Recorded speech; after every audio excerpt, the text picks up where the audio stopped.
पाणी फाउंडेशनतर्फे फार्मर कपसाठी गगनबावड्यातील 48 शेतकऱ्यांचे प्रशिक्षण संपन्न.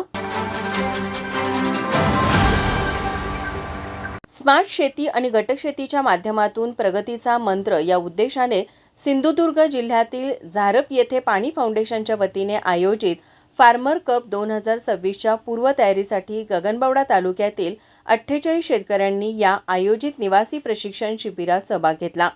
उमेद अभियान आणि कृषी विभागाच्या मार्गदर्शनाखाली पार पडलेल्या या शिबिरात शेतकऱ्यांना आधुनिक व गटशेतीचे महत्त्वपूर्ण धडे देण्यात आले. पाणी फाउंडेशन, उमेद अभियान आणि कृषी तंत्रज्ञान व्यवस्थापन यंत्रणा यांच्या संयुक्त विद्यमाने हे प्रशिक्षण आयोजित करण्यात आले होते. स्मार्ट शेतीच्या युगात वैयक्तिक शेतीपेक्षा गटशेतीची ताकद मोठी आहे. यावर या शिबिरात विशेष भर देण्यात आला. या प्रशिक्षणादरम्यान सहभागी शेतकऱ्यांना गटशेती यशस्वी करण्यासाठी आवश्यक असलेल्या तांत्रिक गोष्टी, नियमावली सांगितले. तसेच यशस्वी प्रगतशील शेतकऱ्यांनी आपले अनुभव आणि कार्यपद्धती मांडून शेतकऱ्यांना प्रोत्साहित केले.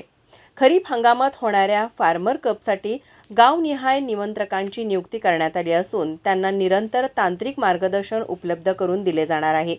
या निवासी शिबिरासाठी केंद्र व्यवस्थापक मनीष पेडणेकर, डॉक्टर हर्षदा देवधर, कृषी सहाय्यक चौगले, पाणी फाउंडेशनचे सूरज कोळसे, अभिषेक सुतार, प्रिया घमरे, श्रद्धा खंडाळे, किशोर इंगोले, शिवाजी जोंधळेकर, चंद्रकांत पाटील यांचे मार्गदर्शन लाभले.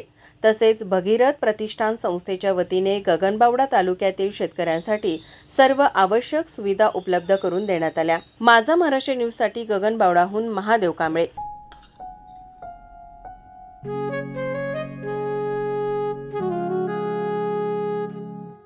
बाबा, आज येताना बासुंदी घेऊन या ना.